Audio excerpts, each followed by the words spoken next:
My name is Juliane McAdam, and I am a member of the League of Women Voters of San Luis Obispo County. And I was the co-chair for the last 2 years of the Centennial Celebrations Committee, which organized events to mark the two centennials, the founding of the League of Women Voters and the passage of the 19th Amendment. I am pleased to be able to share with you today some of this history surrounding the struggle to gain the right to vote for women. The struggle for women's suffrage is a long story. When the 19th Amendment was finally passed in August of 1920, Carrie Chapman Catt said, "The vote is won. 72 years the battle for this privilege has been waged, but human affairs, with their eternal change, move on, and that will come to be very clear."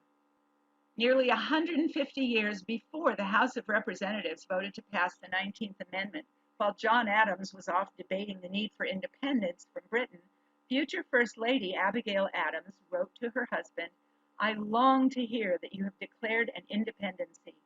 And by the way, in the new code of laws, which I suppose it will be necessary for you to make, I desire you would remember the ladies and be more generous and favorable to them than your ancestors. Do not put such unlimited power into the hands of the husbands.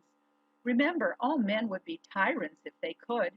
If particular care and attention is not paid to the ladies, we are determined to foment a rebellion, and will not hold ourselves bound by any laws in which we have no voice or representation."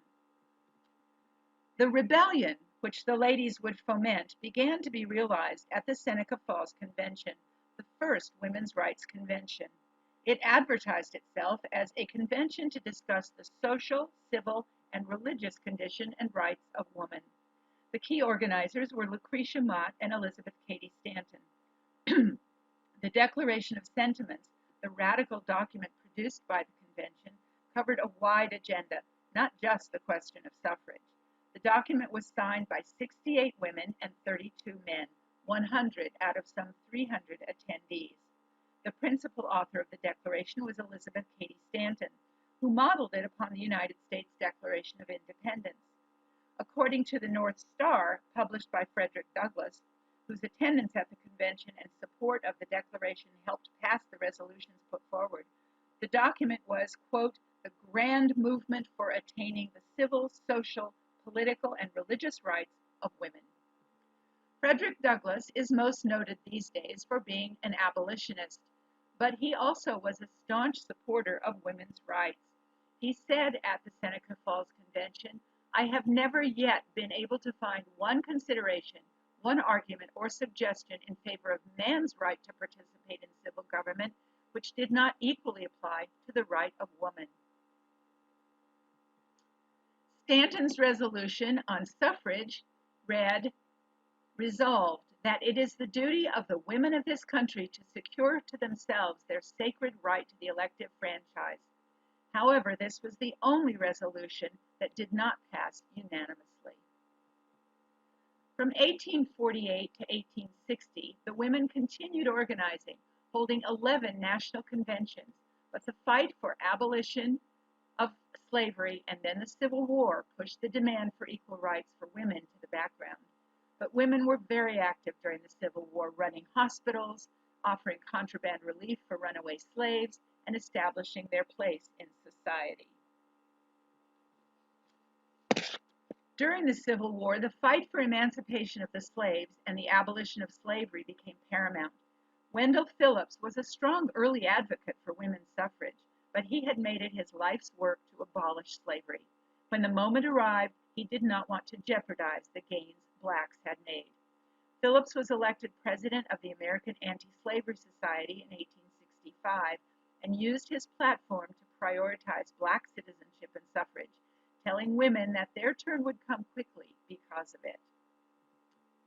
The so-called Reconstruction Amendments were passed in the 5 years after the end of the Civil War.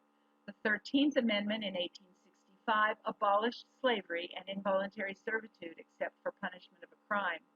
The 14th Amendment in 1868 granted citizenship to all persons born or naturalized in the United States, including former enslaved people, and guaranteed all citizens equal protection of the laws. With regard to suffrage, however, it limited persons to male persons. The 15th Amendment in 1870 said that the right of citizens of the United States to vote shall not be denied or abridged by the United States or by any state on account of race, color, or previous condition of servitude. It did not include on condition of sex. Commenting on the 14th Amendment, Elizabeth Cady Stanton said, "If that word male be inserted, it will take us a century at least to get it out." As it turned out, it took 52 years. Virginia Minor was an officer of the National Woman Suffrage Association. More about that shortly. At the Missouri Woman's Suffrage Convention in St. Louis in October 1869, she and her husband circulated the argument that women should have the right to vote based on the Citizenship Clause of the 14th Amendment. By the next year, the NWSA printed the miners' resolution in its periodical, The Revolution. The leaders of the National Woman Suffrage Association believed the argument that women should have the right to vote based on being citizens, according to the 14th Amendment. The Minor case was a test of the point, and it lost in the Supreme Court. Despite setbacks, the women kept organizing. In 1866, the 11th National Women's Rights Convention created the American Equal Rights Association. Its goal was to secure equal rights to all American citizens, especially the right of suffrage, irrespective of race, color, or sex. It was led by Lucretia Mott. It dissolved in 1869 over bitter disagreements about the 15th Amendment. In 1869, the American Woman Suffrage Association was formed, led by Lucy Stone. That same year, Susan B. Anthony and Elizabeth Cady Stanton formed the National Woman Suffrage Association, or NWSA. While the National Woman Suffrage Association advocated for a range of reforms to make women equal members of society, the AWSA focused solely on the vote to attract as many supporters as possible. Unlike the female-led NWSA, the AWSA also included prominent male reformers among its leaders and members. The AWSA, despite advocating for universal suffrage, ended up being viewed as the less controversial of the two, as it focused solely on voting rights, while NWSA advocated for more radical shifts in women's social equality.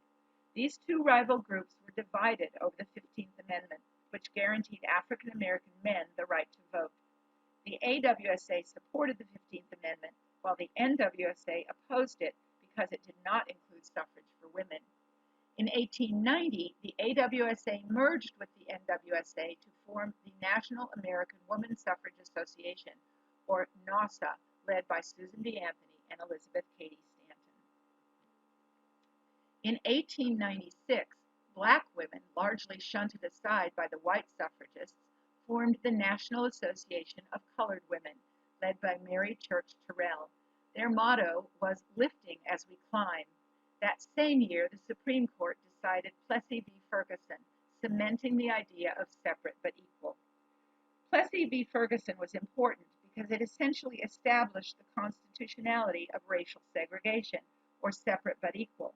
As a controlling legal precedent, it prevented constitutional challenges to racial segregation for more than half a century until it was finally overturned by the U.S. Supreme Court in Brown v. Board of Education. Several prominent black women were participating in the suffrage movement, including Mary McLeod Bethune and Ida B. Wells. From meetings to marches, African American suffragists fought for the vote while fighting white supremacy.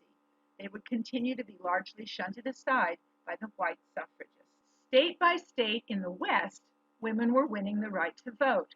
Full suffrage was won, beginning with Wyoming in 1869, then Colorado, Idaho, and Utah in 1896.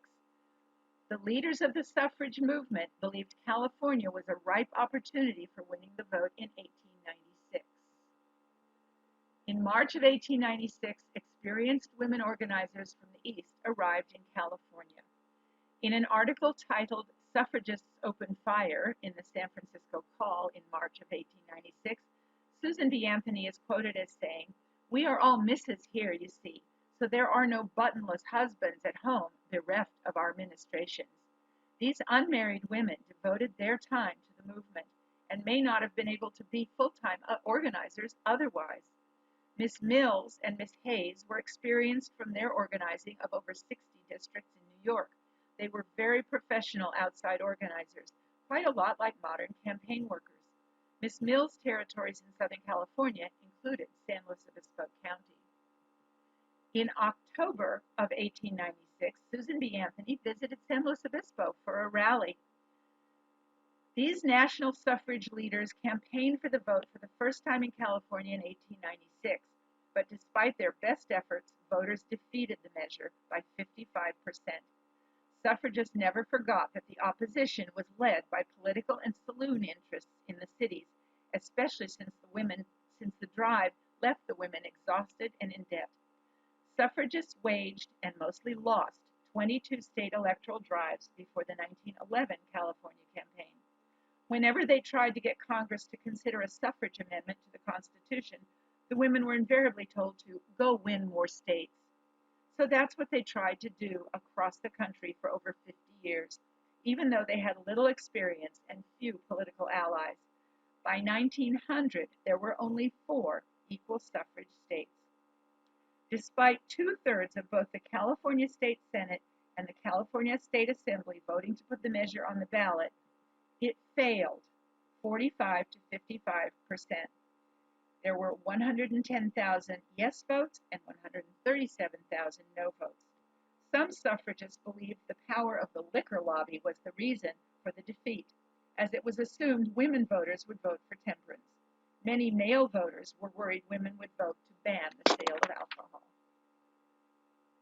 As you can see, though, San Luis Obispo County in 1896 voted pro-suffrage. After women won the right to vote in Washington in 1910, the campaign returned to California in 1911. These women were smart. For this 8-foot-tall billboard, they distilled their cause into a simple plea to fathers: give your girl an equal chance with your boy. They also tried to undercut the opposition early on by declaring that an attack on women's suffrage is an attack on democracy. Suffragists consciously and cleverly used repetitive, attention-getting advertising, including giant billboards like these, huge electric signs, slideshows, pennants, campaign buttons, and millions of leaflets. From the start, they tried to set the right tone. Louise Wall wrote that the general attitude of the public was amused, indifferent, and incredulous. In 1911, at the age of 62, Clara Shortridge Foulds drafted a suffrage amendment to the California state constitution, which said women citizens of this state who comply with election laws and are 21 years old shall be entitled to vote at all elections. Suffrage was passed in California using very similar language to Foulds' amendment, but it passed by only 3,587 votes. It did not extend the right to vote to all women in California. Native Americans were barred from voting until the passage of the Indian Citizenship Act of 1924. Most Puerto Rican women could not vote in practice until 1935, when literacy requirements were removed. This chart shows how selected towns in SLO County voted in the 1911 election. As you can see, the measure passed in most of SLO County, failing only in Cambria and Nipomo. The organizers then turned to the hard slog of organizing state by state toward the east. As you can see in this cartoon called The Awakening, Lady Liberty is marching eastward to help free those poor women in the east and grant them suffrage. Harry Chapman Catt was the leader and driving force behind the National American Woman Suffrage Association, and in the months before the ratification of the 19th Amendment, she worked to help NASA transition to an ongoing organization working to help women use the vote effectively. From the beginning, the League was a nonpartisan organization. The League of Women Voters was identified by that name in Catt's speeches in March of 1919. She understood that the ratification of the 19th Amendment would happen and had formulated a plan to continue women's organizing activities.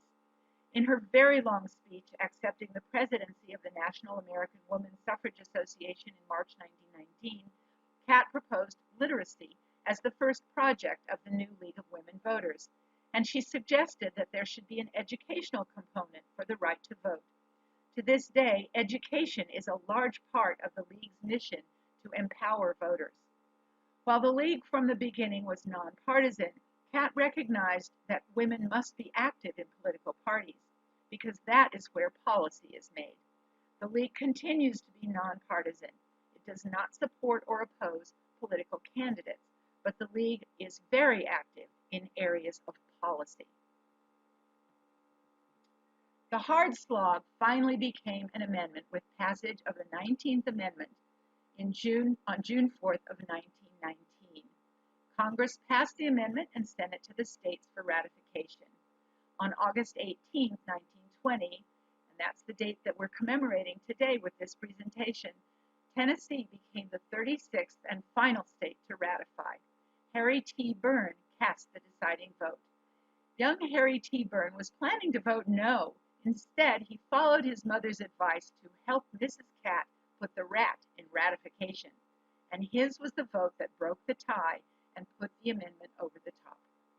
On August 26, 1920, the amendment was certified and became law. On National Public Radio's Morning Edition, Cokie Roberts famously responded to host Steve Inskeep, "No, no, no, no, no granting, no granting." Cokie made the point that women were not granted the right to vote. They earned it, usually against the odds. After all, only men could vote everywhere, and they did this by persistent work and organization over 7 decades. However, discrimination continued. As this piece from the New York Times of July of 2018 shows, the 19th Amendment covered the needs of middle-class white women quite nicely, but it meant very little to black women in the South, where election officials were well practiced in the art of obstructing black access to the ballot box. And there is Jim Crow sitting on top of a ballot box. Voting rights gradually did expand. In 1924, Congress passed the Indian Citizenship Act, giving the right to vote to our Native American citizens. In 1952, Congress passed the McCarran-Walter Act, granting citizenship and voting rights to Asian Americans. And in 1965, Congress passed the landmark Voting Rights Act, which finally broke down barriers to voting for Black Americans. Unfortunately, the gains in voting rights would not be permanent. In 2013, in Shelby County v. Holder, the Supreme Court ruled 5-4 that a key part of the Voting Rights Act was unconstitutional.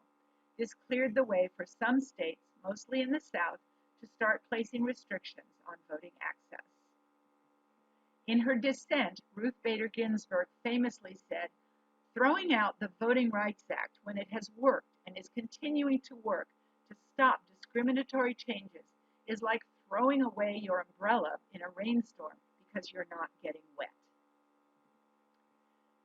As you can see in this graph, the Voting Rights Act had a very positive effect on minority turnout in presidential elections, and the Shelby v. Holder decision had an opposite effect, with minority voter turnout declining. Following the 2020 election, legislatures in many states began passing more restrictive voting laws. This map shows some of the states passing these laws, and as you can see, Texas down there at the bottom, since March of 2021 has passed over 26 bills restricting ballot access. The League of Women Voters, however, is determined to make democracy work, to empower voters, to defend democracy, and to increase access to the franchise. And the League itself is making progress. In 1998, the League of Women Voters elected its first Black president, Dr. Carolyn Jefferson Jenkins. In 2020, the League elected its second Black president, Dr. Deborah Turner. Jefferson Jenkins wrote a history of the untold story of women of color in the League, which explored the ways in which these women were marginalized and recognizes how their contributions will positively influence the organization as it moves into its next 100 years. One of the key resources that the League of Women Voters in California provides for voters is Voters Edge California.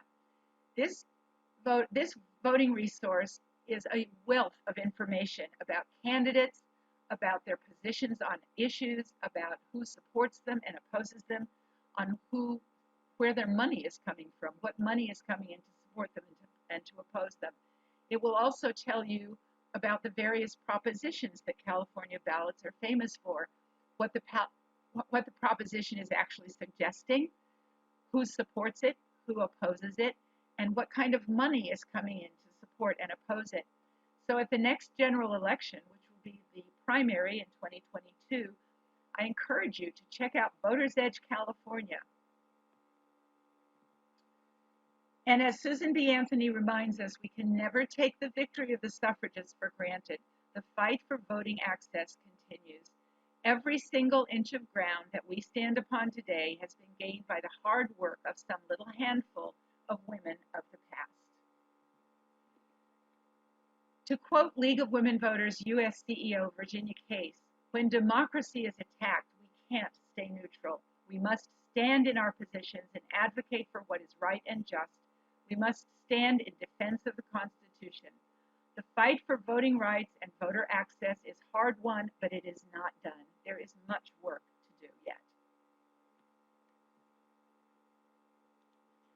So I want to thank you for joining us today for this presentation, for this glimpse into the history of the fight for the right to vote for women. Thank you, and keep reviewing the history. It's an ongoing project.